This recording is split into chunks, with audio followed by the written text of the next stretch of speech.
Bonsoir tout le monde et bienvenue à notre séance du Conseil du mois de septembre 2021. Donc, notre avant-dernière séance avant les élections qui vont être faites au mois de novembre de cette année. Donc, je vais débuter en vous nommant l'ordre du jour, mais avant de débuter avec l'ordre du jour, je vais vous dire que les 6 conseillers sont présents, ainsi que Mme Aubé et moi-même. Et puis, on a du personnel, on a des gens ici dans la salle comme public. L'ordre du jour, c'est dit comme suit. Donc, le point 1, ouverture de la séance. Le point 2, adoption de l'ordre du jour. Le point 3, adoption du procès-verbal de la séance du 11 août 2021. Le point 4, approbation des comptes. Le point 5, correspondance. 5A, remerciement du CISSS pour le prêt d'un local pour la vaccination. Le point 6, administratif. 6A, avis de motion et présentation du règlement 2021-06 concernant les animaux. Le point 6B, le dépôt du rapport annuel sur la situation financière 2020. Le point 7, travaux publics. 7A, suivi du contrat des travaux de revêtement de la route de la station et dans Saint-Joseph. 7B, facture pour le resurfaçage et réparation. Le 7C, suivi de l'entretien des routes. Le 7D, ajout de garde-des-fous aux routes de la station. Le 7E, ajout de pancarte limite de vitesse dans la route de la station. Le 7F, pancarte à redresser un peu partout sur le territoire de la municipalité. Le 7G, fauchage supplémentaire. On fait l'ajout du point H. Le 7H, empiètement côté est de la côte de la rivière à cause de l'érosion que ça cause avec l'eau sur la route de la station. Le point 8, incendie et sécurité. Le point 9, eau potable. 9A, affichage du poste pour une nouvelle ressource. Le point 10, musée. Le point 11, loisirs. Le point 12, résolution diverses. 12A, demande de dérogation mineure au 248 chemin des Pommiers. 12B, constitution d'une personne morale pour organiser des activités à l'héritage, donc la composition du comité, la mise de fonds de départ. Le 12C, participation au colloque de zone ADMQ. Le 12D, autorisation d'un achat regroupé pour les équipements technologiques pour diffusion à distance et l'ajout d'un support du système D10 675, équipements électroniques. Le point 13, dans le VARIA, 13A, bilan des coûts pour les roll-offs à date. Le 13B, réception d'une plainte, environnement et abus d'auto. Le 13C, tenue de consultation des citoyens. Et le 13D, prochaine élection municipale. Le point 14, période de questions. Et le point 15, levée de la séance. Donc, point 2, adoption de l'ordre du jour. Ça prendra un proposeur et un secondant pour adopter l'ordre du jour tel qu'elle est là, avec l'ajout du point 7H. Monsieur Rabi propose. Monsieur Laprise, selon. Donc, au point 3, adoption du procès-verbal de la séance du 11 août 2021. Donc, vous avez eu dans vos documents le procès-verbal de la séance. Est-ce que vous avez remarqué des choses qui ne sont pas conformes? Est-ce qu'il y a des modifications à faire?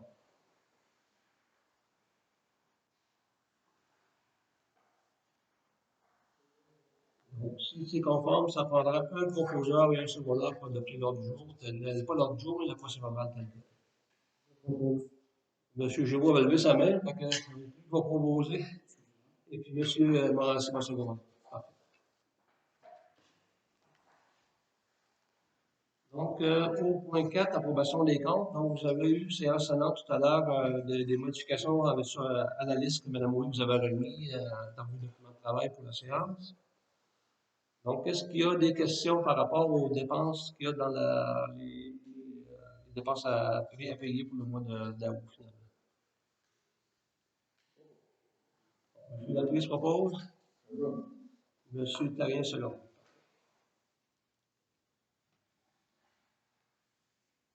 Donc, on s'est rendu au point 5, correspondance. Le syndicat remerciement du CISSS pour le prêt de local de vaccination. Donc, on a reçu une lettre du CISSS nous remerciant de nous avoir donné le local pour faire la vaccination. Il y a eu deux séances de vaccination qui ont été faites, dont une qui a eu lieu cette semaine, lundi dernier.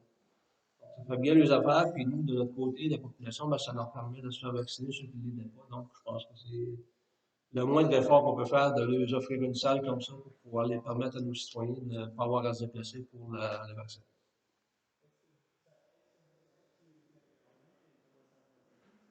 C'est possible. C'est possible. Je ne sais pas si ils vous ont mentionné que ça va se refaire. On l'a mentionné, mais c'est des choses possibles. Une personne qui est venue, qui me pose la question, qui me l'a dit que c'est possible que ça puisse se refaire encore, dépendant des besoins. En tout cas, moi, ce que j'ai su, c'est qu'il n'y a pas eu grand monde qui sont venus, puis ceux qui sont venus, c'est même les troisième doses dans certains cas. Oui, parce qu'il n'y avait pas eu les mêmes vaccins, le premier puis le deuxième. Puis une personne qui voudrait aller en voyage, ça prend deux vaccins pareils. C'est ça. C'est pas rien qu'aux États-Unis, il y a plusieurs pays comme ça. C'est pour ça, la personne a une troisième dose, puis là, elle a deux pareils, fait que deux Moderna, là, ça veut dire la douane va le laisser passer. Il y a pas de problème.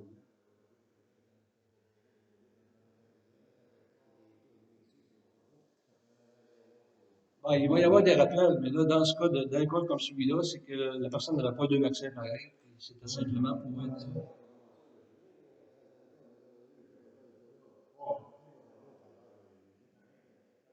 Ouais.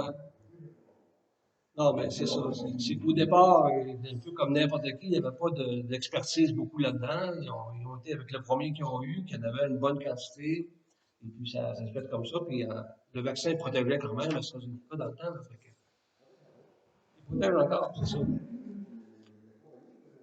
Ouais, non, mais ce qui s'aperçoit à l'heure actuelle, c'est que si les États-Unis, après les études qu'ils ont faites, s'aperçoivent que même tu as la deux doses d'AstraZeneca, les autres, ils l'acceptent pas, c'est parce qu'il y a certainement une raison quelconque de ça. Dans des pays en voie de développement, les autres vont l'accepter parce qu'ils n'ont pas autre chose. Tu sais, mais les pays plus riches, eux autres, s'aperçoivent que peut-être la protection est pas aussi bonne que les autres. Je vous dis ça sous toute réserve parce que je ne suis pas expert en médecine, là, mais c'est ce que j'ai lu là-dessus. Ça, c'est beau pour ça. Après ça, le point 6B, dépôt par le monsieur le maire du rapport annuel sur la situation financière 2020. J'ai-tu passé quelque chose? Ah, là, c'est ça, excusez-moi. Évaluation et présentation du règlement 2021-06 concernant les animaux. Donc, on a fait une séance de travail pour travailler sur le règlement des animaux. Et puis, on a fait les changements qu'il y avait qu'on n'était pas d'accord avec. Ce règlement-là a été fait par la ville de Montmagny, a été adopté dans la majorité des municipalités de la MRC. Donc, il nous reste, nous, à ce soir, à l'adopter comme tel. Et puis, tout ce que ça fait, c'est que ça nous donne une réglementation si jamais éventuellement il y avait un problème avec des animaux dans le village. Ça dit que les personnes devraient avoir pas plus que deux chiens, à moins d'avoir de tenir un chenil, et ainsi de suite. Non, la motion, ça a été fait avant. La motion. Oui, la présentation, là, vous êtes en train de faire la présentation. C'est seulement la motion ce soir. Ça prendrait une personne pour faire la motion pour le règlement.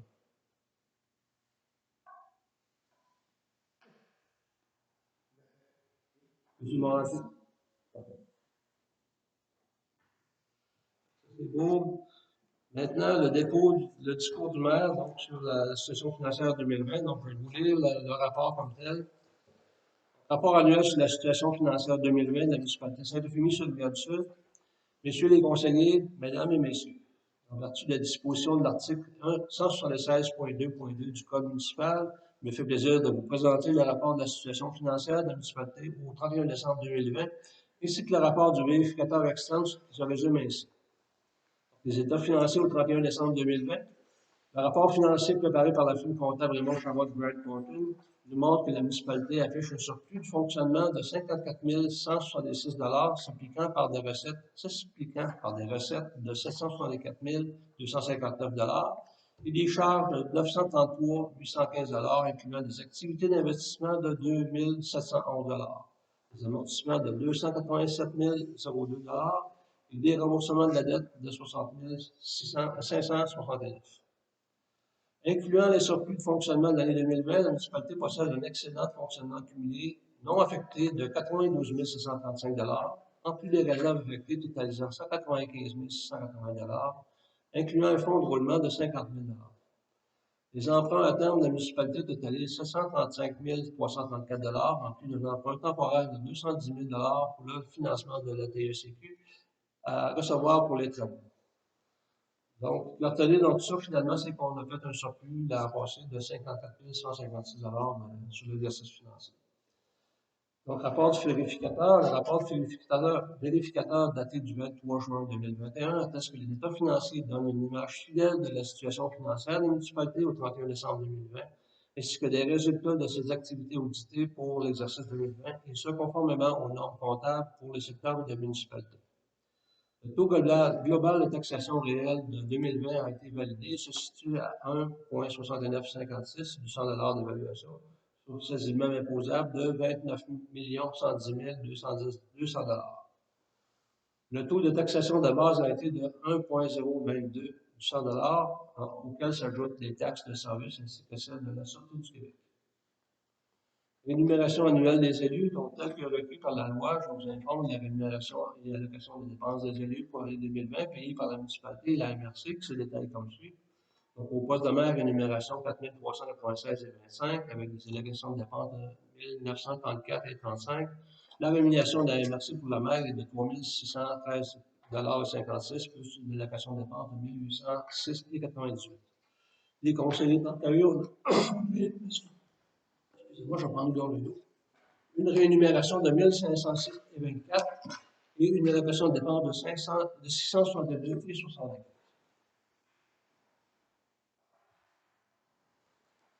De demande de permis de rénovation et construction et autres.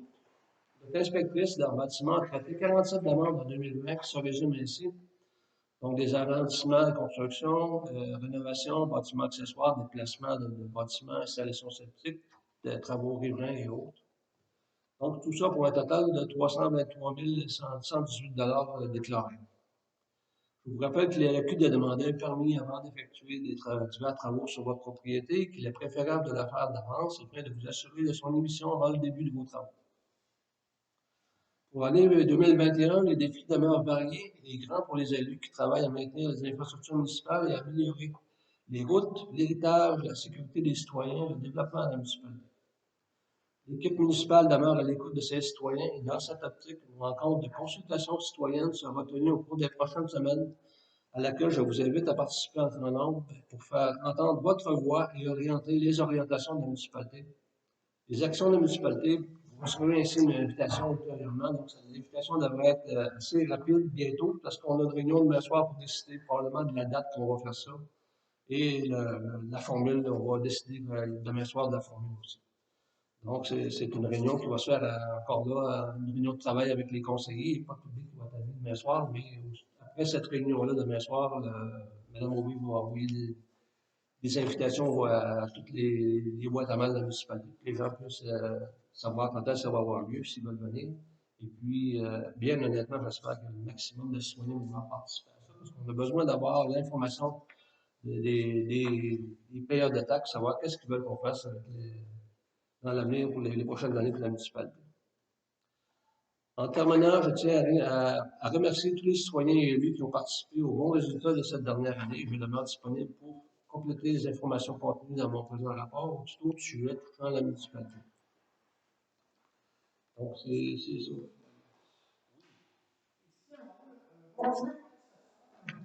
Bâtiment accessoire? Remise ou garage remise, peu importe.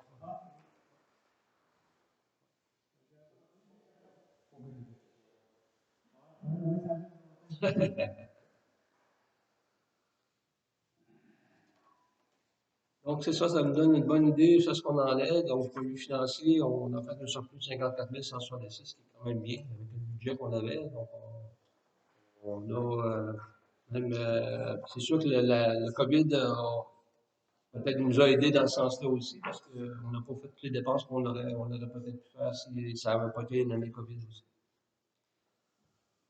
Donc, c'est ça. Et puis, pour ce qui est du point de vue comptable, ben, on a eu des très bons mots de notre comptable pour nous dire que le travail avait été bien fait et qu'on gère bien les données de la municipalité. C'est pas mal ça. Donc, s'il y a des gens qui veulent en savoir plus, qui sont pas, c'est sûr que je les lis assez rapidement, je ne vais pas traîner dans la lecture, et puis s'il y en a qui veulent avoir plus d'informations, ben, ils sont les bienvenus de les rencontrer, moi-même ou Mme Aubé, donc on va discuter de ce qu'il y en est. Il va être publié aussi sur le site Internet de la municipalité, donc les gens qui veulent le lire, donc ça Donc, le point 7, travaux publics, donc suivi du contrat pour travaux de revêtement de la route et de la station, route de la station et du Grand Saint-Joseph. Donc, l'asphalte, le revêtement asphaltique a été complété. Là, il reste une semaine ou deux, 3 semaines, je ne sais pas exactement quand. Ils vont venir, la compagnie va faire un balayage du revêtement qui a été fait et puis appliquer après ça, par la suite, un scellant pour s'assurer que ça va aider au prolongement de la vie de notre revêtement qu'on vient de faire.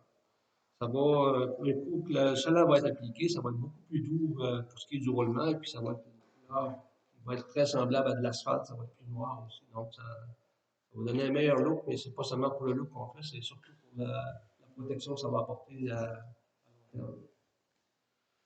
Et puis, c'est ça. Je n'ai pas eu de nouvelles encore quand. Il m'avait dit qu'il y avait un contrat de 2 semaines à un endroit, 2 semaines à l'autre, qui sont partis. Donc, ça date déjà d'une semaine là-dessus au-dessus. Je dirais probablement milieu septembre à peu près. Peut-être milieu septembre, peut-être fin septembre ou plus tard, ça va être fait parce que en trop tard non plus, surtout qu'il y a du gel, après ça, c'est plus difficile pour nous d'appliquer le cylindre. Ça, c'est beau pour ça. Par la suite, le point 7B, facture de resurfaçage et réparation. Donc, on a reçu les factures des réparations et de la surfaçage qu'on fait. Pour ce qui est du resurfaçage, ça rentre amplement dans les prévisions qu'on avait faites avec les soumissions. C'est même plus bas un petit peu parce que finalement, ils sont aperçus en faisant les mesures que c'était un peu moins long que ce qu'on avait mis dans la soumission. Donc, le montant est moindre un petit peu. Et pour ce qui est des réparations, ça nous a coûté un montant de 14 423. Donc, c'est vraiment pas trop dispendieux. On avait planifié pour avoir un montant que ça allait coûter plus cher parce que l'an passé, l'autre compagnie nous avait chargé de plus cher pour les travaux. On a fait quand même plusieurs réparations cette année et puis ça donne vraiment un excellent roulement à l'heure actuelle. Moi, j'ai pas eu de plainte de personne, c'est certain. À l'heure actuelle, je pense que tout le monde est pas mal content des travaux qui ont été faits. Après ça, le point C suivi. Oui, oui. Donc, ça prendrait un proposeur d'un secondaire pour nous permettre de payer ces assurances. M. Rabi propose, M. La prise seconde. Parfait. Ça, c'est beau pour ça. Le point C, suivi d'entretien des routes. Donc, il nous reste encore un peu de réparation à faire dans le rang Saint-Anne, des deux côtés. Donc, du gravier à rajouter. Et puis, il va en avoir possiblement aussi un peu dans le chemin du Grand Ruisseau. Il y a un peu de gravier à rajouter dans certaines places, des nids de poules, là. Puis, il y aurait un peu peut-être de creusage de fossé dans la route des Pins. Monsieur Morancy m'a montré ça l'autre fois, là, puis il y a un bon petit bout, il faudra peut-être creuser un fossé parce que là aussi, le chemin, on dirait qu'il emmène le gravier vers les côtés, puis il n'y a pas d'eau, il n'y a pas d'espace à faire l'écoulement des eaux dans ce secteur-là. Je pense que ça va avoir la peine de faire un petit peu de fossé dans ce secteur-là. Après ça, pour ce qui est des réparations, c'est pas mal tout. Je pense, vous en avez d'autres que je n'ai pas vues, là. Il va y avoir, il y en a une qu'on va traiter tantôt sur un sujet, là, mais il y en avait une qu'on avait mentionnée à la dernière réunion, côte de lutte qu'on appelle. Les côtés là, qui sont en train de s'éroder à cause de l'écoulement des eaux, avec l'asphalte emmène l'eau sur les côtés, et puis le gravier qui est là, c'est du petit gravier, il faut rajouter des pierres un petit peu plus grossières pour s'assurer que l'eau ne viendra pas les côtés. Puis il va falloir peut-être tasser un petit peu aussi le fossé parce que présentement, l'écoulement des eaux ne se fait pas bien, donc il faut s'assurer que ça descend bien pour que ça aille dans les fossés.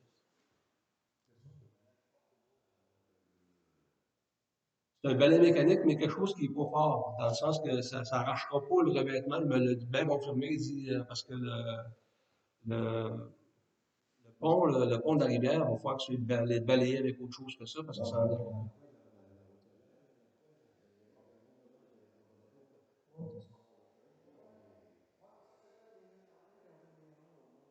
Ça se peut. Mais oui, c'est ça.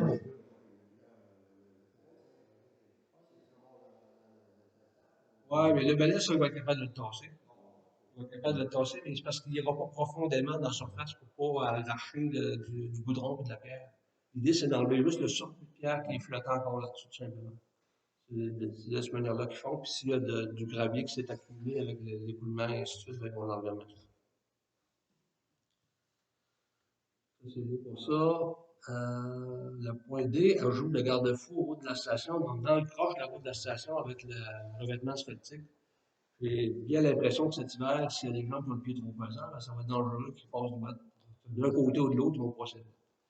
Fait que je pense que ça serait sage d'installer des garde-boue. Donc, on a discuté tantôt en séance de travail. Ce que je vais faire, je vais faire appel au ministère des Transports et puis de leur demander leur expertise, de savoir comment est-ce qu'on devrait le faire, où est-ce qu'il faut mettre les poteaux et puis où installer les glissières, puis s'assurer que ça va être fait selon les règles de l'art, puis que s'il y a de quoi éventuellement, ben, que la municipalité ne sera pas blâmée, que le travail aura été mal fait, puis que les garde-boue ne seront pas fonctionnels.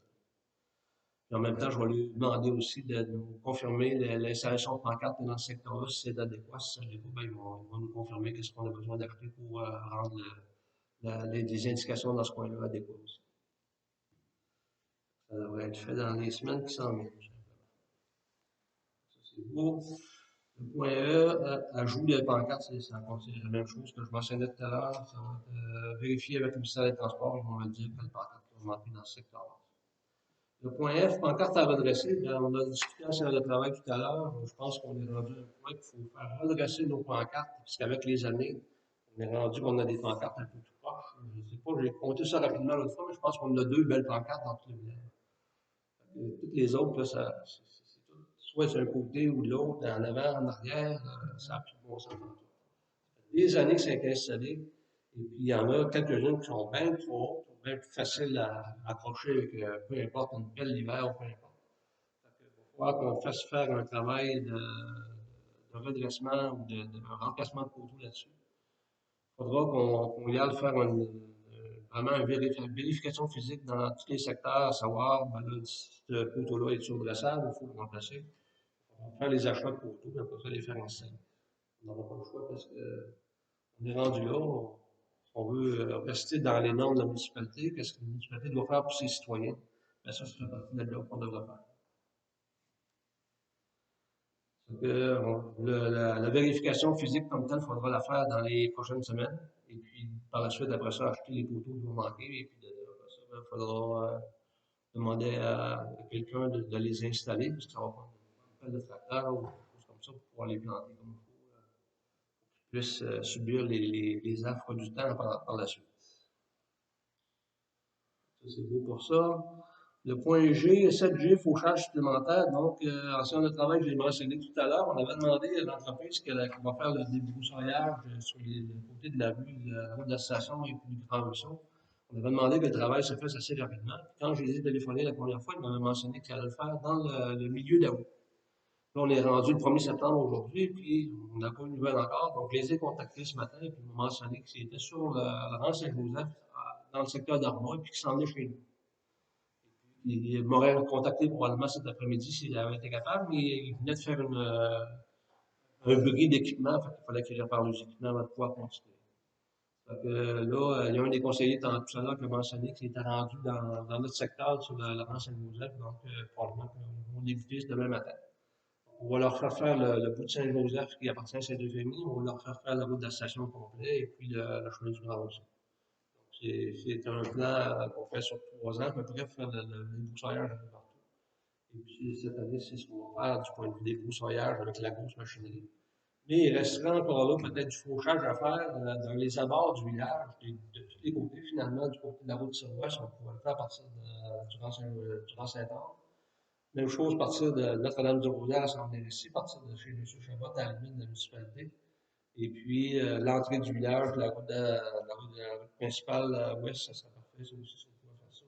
Ce ne sera pas probablement plusieurs heures de travail à faire, mais il reste que avant de faire ça, moi, j'aimerais savoir combien ça va nous coûter de faire le débroussaillage. Et puis là, après ça, s'il nous reste assez de budget, on peut utiliser le restant du budget pour le faire dans ce sens-là. Donc, je n'ai pas de montant à vous dire à soir à voter pour le faire, mais seriez-vous d'accord à ce qu'on fasse faire ça en équivalent de l'argent qui va rester pour faire le fauchage suite au passage de l'entreprise de débroussaillage? Donc, ça nous éviterait de refaire une réunion. Et puis, on demanderait à M. Lamontagne qui a fait le fauchage autour des édifices d'eau potable et d'eau usée de faire ça, tout simplement. Donc, seriez-vous d'accord avec ça? Oui. Est-ce que ça prendrait une résolution? On n'a pas de montant à voter? Ouais. Le montant, ça va être ce qui va rester sur le budget finalement pour le prochain. Ouais. Donc, un proposeur en secondaire. M. Morancy propose. Monsieur Terrien. C'est beau. Après ça, le point H, entièrement côté S, la côte de la rivière, à cause d'érosion, donc la route de la station. C'est un peu comme la côte de la lutte que je mentionnais tout à l'heure. Puis ça, l'entrepreneur me l'avait dit aussitôt qu'ils ont fait le revêtement dans ce secteur-là. De ce côté-ci, là, ça va faire de l'érosion, c'est certain, parce qu'il y a un penchant qui se fait naturel de la route dans ce secteur-là. Et puis avec l'eau, ben, le ruissellement des eaux, ça va éroder le gravier qui était mis là. Puis il dit le meilleur moyen pour éviter ça, ça va être de mettre de la pierre grossière à ses côtés, de la taper comme il faut, puis il dit normalement, après quelques années, ça va se maintenir là, il n'y aura pas de problème. Je ne dirais pas de le faire tout de suite après leur passage parce que le revêtement asphaltique était trop nouveau pour pouvoir permettre ça tout de suite, mais il dit après 3 semaines à mois, il faut le faire, il n'y aura pas de problème, et puis ça va vous éviter d'avoir à réparer votre route dans les prochaines années, et ça va conserver la route en bon état. Donc, pour faire ça, ben, ça nous prendrait encore là un proposant un secondaire pour pouvoir donner les travaux, pour faire les travaux. M. Rabi propose. M. Giroux, second. Oui, c'est beau. Euh, le point 8, incendie, sécurité. Donc, les travaux pour mettre la caserne d'incendie aux normes du point de vue électrique, ça a été fait par M. Côté dans une semaine ou deux. Donc, c'est selon les recommandations de la mutuelle quand il était venu faire les inspections. Donc, c'est tout ce qui a été fait. Après ça, le point 9 eau potable, le point 9A, affichage du poste pour une nouvelle ressource. Donc, notre ressource actuelle nous a mentionné qu'avec la forme à l'emploi qu'elle occupe maintenant à Saint-Philémon, qu'il ne lui reste pas beaucoup d'heures présentement pour faire les travaux à Saint-Fémy. Elle ne veut pas nous lâcher des coups secs comme ça, mais elle nous a donné un avis comme de quoi que c'est éventuellement pourrait aussi tomber enceinte. L'idéal, ce serait que la municipalité de Saint-Fémy se trouve un nouvel opérateur et puis qu'elle, ça lui permettrait en même temps d'avoir une période d'entraînement avec elle. Et puis, par la suite, la personne entraînée pourra faire le travail tout seul. Et puis, ça ne veut pas dire qu'elle ne sera pas là éventuellement pour nous aider si on a un besoin. Puis ça pourrait même être intéressant pour la personne qu'on va engager éventuellement quand on va prendre des vacances, qu'elle pourra couvrir la période des vacances, et ainsi de suite. Donc, ça serait quelque chose qui serait intéressant pour la municipalité. Donc, pour ce faire, donc, l'avis de poste a été envoyé par la poste la semaine dernière et puis ça est arrivé dans la boîte à mal le jeudi dernier. On s'accorde une couple de semaines, 2, 3 semaines pour avoir des nominations et puis par la suite, si on en a plusieurs, il faudra former un comité de sélection tout simplement. Donc, on va laisser faire le temps et puis cette fois, ben, je vais recontacter les conseillers pour avoir quelqu'un qui va venir former avec moi-même, Mme Aubé, un comité de sélection pour le nouvel employé. C'est pour ça. C'est ça. Le point 10, eau usée, on n'a pas rien de spécial dans ce cas-là. Le point 11, loisirs, la même chose. Le point 12, résolution diverse. Donc, 12A, demande de dérogation mineure au 248 chemin des Pommiers. Le comité de consultation s'est réuni la semaine dernière pour faire une vérification pour ce qui est de cette demande-là. Et puis, suite à cette consultation-là, les membres du comité nous ont suggéré d'accepter la demande comme telle de dérogation des propriétaires au 248 chemin des Pommiers. Donc, si vous êtes d'accord qu'on l'accepte tel quel, donc ça prendra un proposeur et un secondaire pour qu'on accepte la dérogation. OK. Parfait. M. Laprise propose? M. Terrien, secondaire. Pour ça, le point B, constitution d'une personne morale pour organiser des activités à l'héritage. Proposition est mise de fond de départ. Donc, la semaine dernière, Mme Aubry a rencontré le comité de l'héritage. Et puis, pour leur expliquer qu'est-ce qu'en était, si on voulait constituer un organisme non lucratif avec le comité de l'héritage. Donc, ça permettrait de pouvoir avoir des meilleures subventions et des taux de participation de municipalités beaucoup plus bas si c'était la municipalité qui demande ces subventions-là. Et puis, ça prend un comité semblable aussi pour pouvoir faire la demande de permis pour éventuellement faire la demande de permis de boisson ou être permis de faire des denrées dans cet édifice.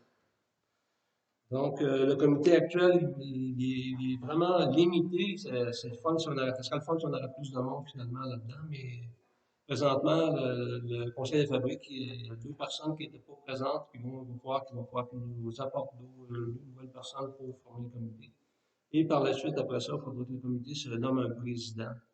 Et puis, suite à ça, ben, Mme Aubé pourra faire les demandes par la suite. Avec le groupe, il avait été recommandé de former un comité de 9 personnes. 9 personnes. Puis, présentement, il en manquait deux, trois. Deux. Donc, la municipalité devait nommer 2 personnes, renommer 2 de ses représentants du comité. C'est sûr, suite aux élections, ça n'a pas le choix. Peut-être que les gens qui sont sur le comité présentement ne le seront plus. Fait que, pour tout de suite, il faudrait les nommer tout de suite. OK.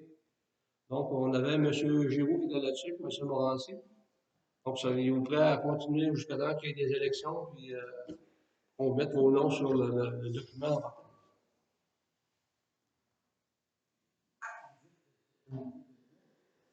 Il avait été parlé une fois, 19 personnes.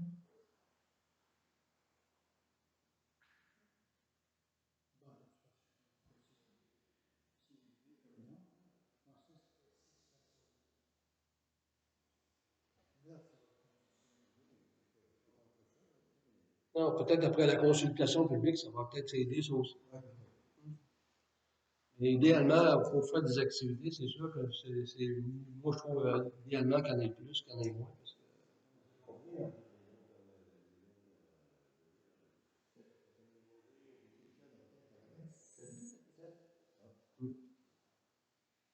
Ça peut être ça aussi. là, présentement, peu importe, il y en manque deux de la fabrique. Au moins que ces deux-là soient là, parce qu'on a mentionné un nombre égal, autant de la fabrique que des membres du conseil. Ça fait partie du comité. Fait que, est-ce que vous acceptez, M. Giroux, M. Morancy, de continuer dans ces postes-là jusqu'à temps qu'il y ait les élections? Après ça, il faudra nommer d'autres personnes, peu importe.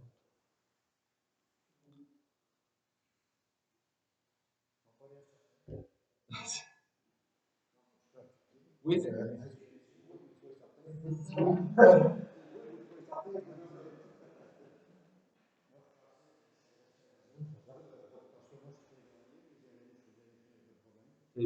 Fait que, est-ce que ça prend une résolution?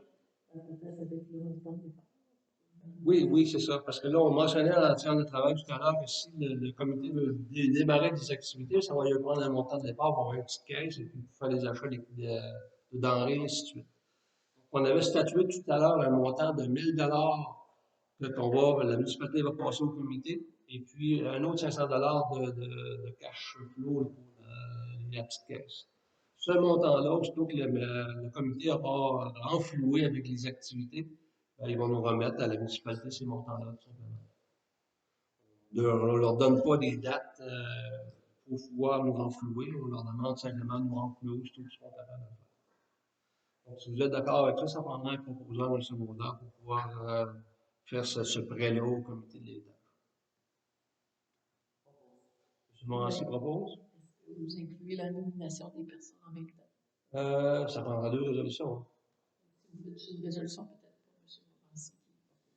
Ah, OK. Donc, on va mettre de côté M. Morancy parce que vous êtes membre du comité. Ça sera pas vous, ça sera pas ni vous ni M. Giroux. Donc, M. Breton propose.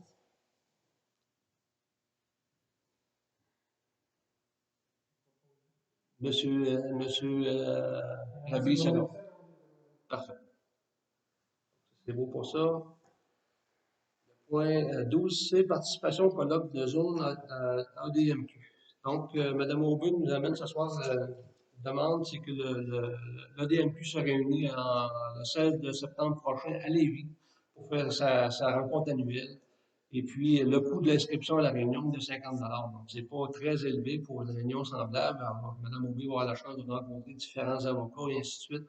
Donc, ces rencontres-là, honnêtement, c'est très payant pour la municipalité dans le sens que quand on a des questionnements, on peut le poser de visu et puis toute l'information qu'on recueille dans ces colloques-là, c'est niveau très, très intéressant pour les personnes qui peuvent y aller.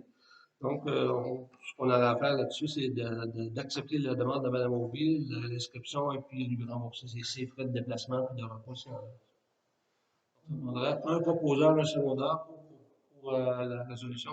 Donc, M. Laprise propose, et puis M. Rabusson. Excellent. Et, le point D, autorisation pour achat de pour les équipements technologiques pour la diffusion à distance et l'ajout de support pour le système DITEL sur les 15 équipements électroniques. Donc, durant l'hiver dernier, donc, on avait fait une demande au fédéral de vous rappeler de nouveaux horizons pour avoir justement des équipements au niveau de la MRC. La MRC avait fait une demande pour toutes les municipalités qui voulaient embarquer dans la demande pour pouvoir avoir des équipements de diffusion à distance, ce qui comprend une grosse télévision et puis un système de pouvoir converser à distance avec différents organismes municipalités. On va faire des cours à distance, ça va être toutes sortes de choses qu'on peut faire avec ces équipements-là. Donc, la demande avait été acceptée par le gouvernement fédéral, Nouveaux Horizons, et puis là, on est rendu au point de pouvoir acheter ces équipements-là. L'idée, c'est que la MRC est en train de faire les achats en groupe encore là pour avoir un prix de revient qui va être meilleur marché. La seule chose qui n'est pas inclus dans la demande au départ, c'est un support pour la grosse TV de 70 pouces. Donc, ce support-là va coûter 2000, excusez-moi, 219,99. Donc, ce support va permettre de mettre la télévision pour la déplacer un peu partout dans la pièce. C'est presque nécessaire d'avoir ce support-là. Donc, si vous êtes d'accord, ça prendrait un proposeur un secondaire pour acheter ces documents-là et puis pour l'achat en groupe avec la MRC. M. Morancy propose. M. Tarien second. Parfait. C'est beau. Le Varia, le 13A, donc le bilan des coûts de roll-off. Donc, je vais demander à Mme Boubou, j'étais curieux de savoir ce qu'on était rendu avec les roll-offs cette année. Donc, les roll-offs, c'est la grosse poubelle de métal qui est sur le côté de l'édifice pour pouvoir jeter les grosses vidanges. Et puis, par rapport à l'an passé, ça nous a coûté 50 de plus à pareille date l'an passé. C'est pas mal semblable à l'année dernière. La seule chose encore là, c'est que bien souvent, s'il y avait un gardien qui surveillerait ça, peut-être qu'on en aurait moins des autres municipalités qui viendraient emporter, peut-être qu'on aurait moins de ces roll-off-là à faire évacuer chaque semaine. Et puis, ben, même chose aussi pour ce qui est des pneus usés en arrière. On a eu une demande, on n'aurait pas une demande, mais on a eu, quand on a fait retourner les pneus usés la dernière fois, il est rentré un pneu de tracteur là-dedans qui était plus haut que ma hauteur, et puis normalement, ces pneus-là ne sont pas ramassés par le Québec. Donc, on a réussi à leur faire apporter le pneu, mais il nous a coûté 40 pour le faire évacuer quand même. Normalement, les autres pneus ne coûtent rien. Oui? Oui? Oui? Je ne sais pas si on pourrait mettre en carte, disant que le conteneur dedans ici, les résidents veulent ça en train de. On a-tu un point de contact là-bas, non? Quelqu'un là, ouais. Si on pourrait lui envoyer un avis comme tel qui pourrait avertir les gens qui sont dans ce secteur-là. C'est-tu un de ce groupe-là qui a mis ça là, ou c'est quelqu'un d'autre?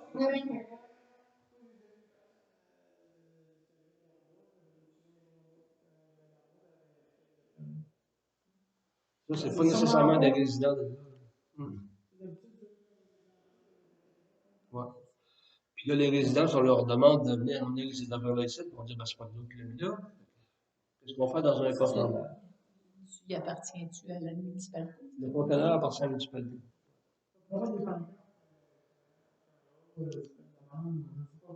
Ouais, mais ça, il faut être réaliste aussi. Mettre une caméra dans le secteur-là, ça serait quasiment impossible. Là. Non, pas Ouais, mais je te dis, mettre une pancarte, il faut être réaliste. C'est une pancarte, là, il va tomber un éléphant de du jour au lendemain, il ne tombera pas d'éléphant. Tu sais. Ouais. Non, c'est sûr. C'est sûr. C'est sûr. Mais il faudrait quand même avertir, je pense, les résidents de ce secteur-là, que s'il y a quelque chose, ben, comme tel, ben, qu'ils nous le mentionnent. Et puis, on s'organisera pour aller le chercher, s'il faut aller le chercher. On n'a pas d'employé municipal, on n'a rien, mais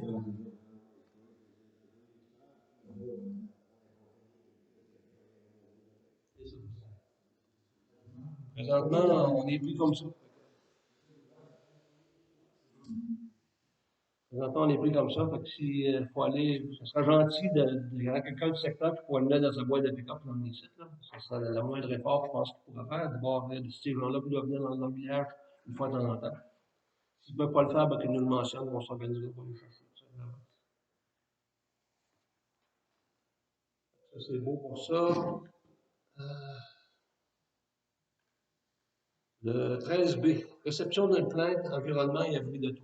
Donc, un résident qui fait une plainte contre un autre résident de la municipalité pour des écoulements dans un fossé, des écoulements d'égout dans le fossé, et puis pour un garage tempo qui est là durant toute l'année. Donc, je n'ai pas le droit de vous mentionner qui fait la plainte, puis qui c'est le plaignant et la personne qui va hériter de la plainte, là. Mais tout ce que je peux vous dire dans ce cas-là, c'est que c'est dans les mains de notre inspecteur municipal et puis elle va agir en conséquence. C'est sûr que la municipalité, elle, l'écoulement des eaux usées dans les fossés et ainsi de suite, s'il n'y a pas de plainte, la municipalité ne se garagera pas sur un individu en particulier pour lui dire t'es pas aux normes, fais une inspection, puis mets-toi aux normes, et ainsi de suite. Mais quand la municipalité reçoit une plainte d'un citoyen comme ça, on n'a pas le choix, il faut absolument avertir notre inspecteur municipal. Puis elle va faire les vérifications d'usage, soit de mettre une pastille dans la toilette de l'individu, puis aller voir au choix si ça s'écoule. C'est la moindre chose qu'on peut faire. Et puis de là, si ça sort de la même couleur que la pastille quand elle a été flushée, ben, c'est simple, c'est parce qu'il y a des écoulements qui se font directement dans un fossé. Et puis de là, il faut mettre la situation aux normes qui sont aujourd'hui. Dans certains cas, ben, ça coûte, c'est assez dispendieux, ça dépend de l'endroit, parce que l'équipement est à mettre aux normes, et ainsi de suite. S'il y a assez de terrain pour faire un champ d'épuration, il n'y a aucun problème. Habituellement, ça peut coûter peut-être 5 000 sur une fosse septique, et ainsi de suite. Et dans certains cas, ça peut coûter cher à 5 000 C'est pas disons, c'est pas un cadeau de recevoir une plainte semblable pour une personne, mais la municipalité n'a pas le choix de prendre en considération ces choses-là. Et puis, si ça allait au ministère de l'Environnement par la suite, la municipalité serait à l'amende si elle avait fait son travail dans un cas semblable. Donc, on n'a pas le choix de réagir dans un cas semblable. Le citoyen, comme je vous dis, va être rencontré par notre inspecteur municipal et il aura à rencontrer les normes par la suite. Donc, ça, c'est pour la plainte. Après ça, tenue de consultation des citoyens. Donc, je l'avais mentionné à la dernière réunion du conseil et puis je l'ai mentionné en temps de travail tout à l'heure. Donc, on a une rencontre demain soir avec la personne de la MRC, Emmanuel Leblanc, qui est en charge de préparer cette rencontre citoyenne-là. Et puis, on va mettre au point les dernières choses à faire pour arriver à pouvoir annoncer quand est-ce que la réunion devrait se faire. À l'heure actuelle, on regarde pour le faire pour un samedi durant l'après-midi, samedi après-midi, si c'est possible. Et puis les dates, ben, commencent à être pas mal limitées parce que du côté de la MRC, ils ne peuvent pas le faire le 18. Et puis, du côté de la municipalité comme telle, on ne peut pas le faire le 26 non plus parce que c'est la fin de semaine de la culture. Donc, il resterait presque seulement le 11 de septembre pour le faire si on le fait un samedi. C'est possible qu'on change de nos plans, qu'on le fasse peut-être un dimanche, quelque chose comme ça. Ça va être à décider demain soir, donc ça va être une des choses à décider. Et puis, confirmer exactement la formule de la manière qu'on va faire, les questions qu'on peut poser à nos citoyens.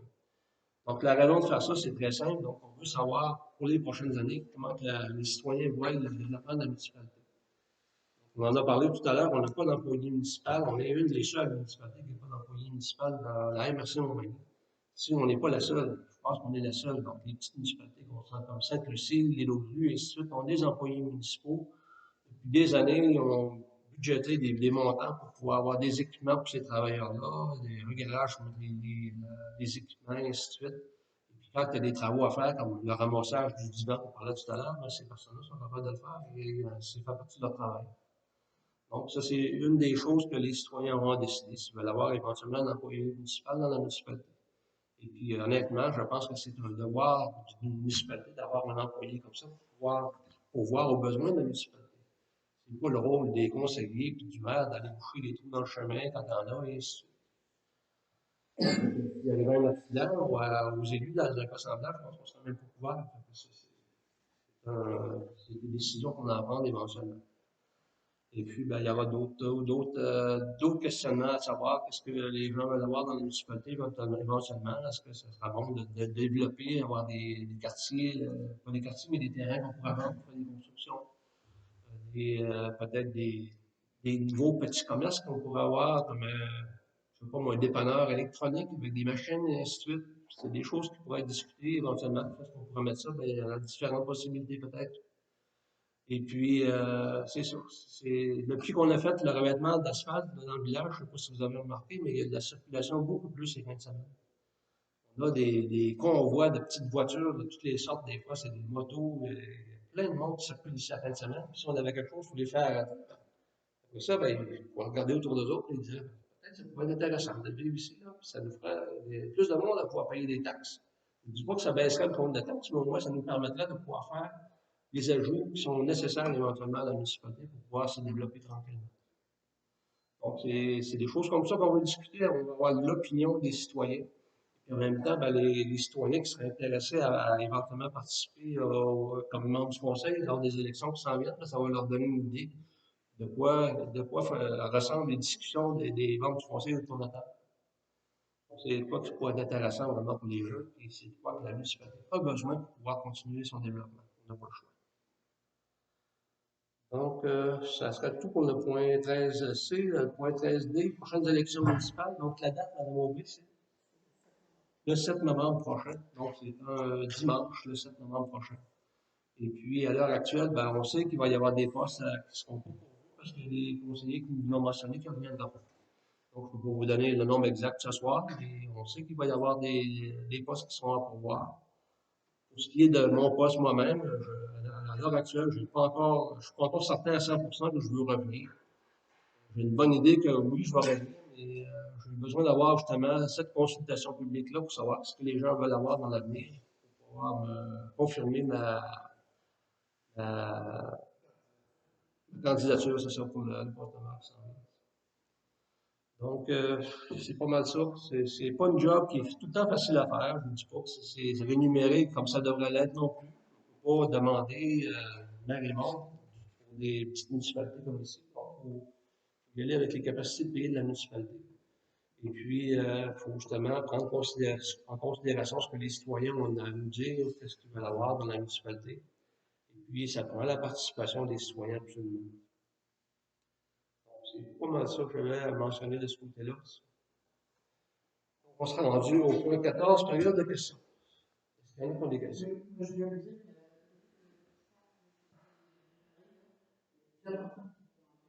Bon, parfait. Il faut le savoir parce que.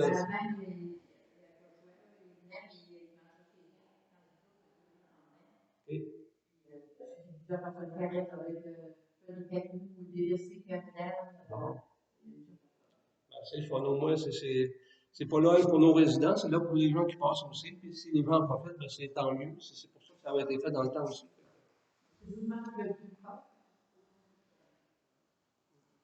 Bon, ben, c'est parfait. C'est le fun que nos résidents en profitent aussi s'ils veulent le faire, parce que c'est là pour eux autres aussi en premier. Mais c'est d'autres gens qui en profitent. Donc, c'est une bonne chose. Ça les permet d'arrêter dans le village, de regarder autour de nous. Justement, si ça les intéresse éventuellement de venir rester par ici, ben, si on les arrête dans le village, on a une chance qu'ils peuvent passer plus loin. S'ils vont être passés de droite, c'est une autre histoire. Bon, ils ne penseront pas si ce serait intéressant de rester aussi.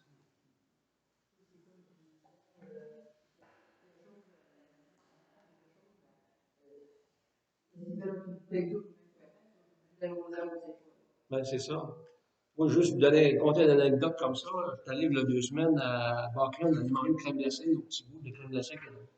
Donc, j'ai vu la filée de monde qu'il y avait là, c'était fou. Je pense qu'on était 18 à attendre l'un derrière de l'autre pour une crème glacée. C'est pas gros, là. Auckland, ça s'est développé énormément, et c'est à cause de petites choses comme ça. Ils ont le casse-croûte, ils ont ça, ils ont différents commerces aussi, là, pour dire que c'est le problème que nous autres. Il faut arrêter les gens dans le village, puis lui faire apprécier ce qu'ils voient autour de l'autre. Parce que si on passe ses doigts de sa rue, il ne voit rien. C'est déjà mis, il n'y a rien, ça finit là. Juste une place passée. Ça passe plus maintenant, ça stocke l'asphalte des fêtes, là, mais c'est tout ce qu'il y a aussi. Éventuellement, si on veut se développer, il faut pouvoir ramener des commerces, puis du commerce comme ça. On a justement un ancien passe-croûte qui, l'édifice est encore là, si quelqu'un voudrait le repartir. Je trouvais que ce serait vraiment une idée terrible. Peut-être que c'est vendu, mais en tout cas, ça n'empêche pas aux gens qui l'ont acheté de faire quelque chose avec. Là, tu sais. Puis même peut-être que la municipalité, dans un pourcentage, on pourra les aider du point de vue d'axe pour un an ou deux, peut-être, je ne sais pas. Là, tu sais. Il y a des choses qu'on pourrait penser éventuellement pour aider les commerces qui voudraient débuter dans le village. Ouais.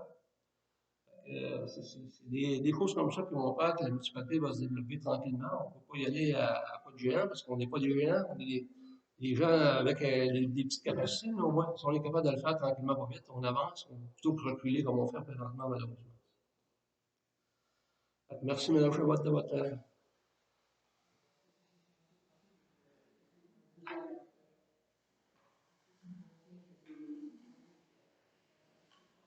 Parfait.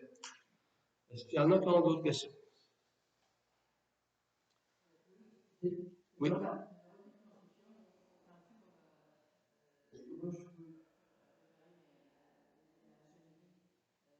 Oui. Non, non. La brique comme telle, c'est de l'entretien régulier, ça. La seule chose, le permis de construction, c'est bon quand on va remplacer des fenêtres, si c'est des différents, des fenêtres, de la toiture, refaire une galerie. Ça prend un permis de construction. Parce que des fois, si vous remplacez une fenêtre, vous décidez, ben, je ne mettrai pas même grandeur, on va l'agrandir. Et si vous êtes avec vue sur le voisin, ben, vous n'avez peut-être pas le droit de l'agrandir non plus. Ça, c'est l'inspecteur municipal qui va le déterminer quand dans votre demande, dans des cas standards. Oh, ok, je ne l'ai pas entendu comme ça dans ce cas-là. Oui, vous pouvez disposer de la brique dans le conteneur, donc oui, il n'y a pas de problème là. C'est ça. C'est comme ça. Non, pas du tout. Pas du tout, comme je vous mentionnais, c'est de la réparation normale, c'est l'entretien normal d'une maison. Si vous décideriez de monter un autre mur, ben là, c'est une histoire. Et quand vous faites juste faire une réparation au mur existant, c'est pas nécessaire d'avoir un permis. S'il n'y a pas d'autres questions, on s'en est rendu au point 15, lever l'Assemblée, donc ça prendrait un proposeur, un secondaire pour lever l'Assemblée. Monsieur Ravi propose, Monsieur Lapierre, c'est bon. Merci beaucoup, et puis à la prochaine au mois d'octobre.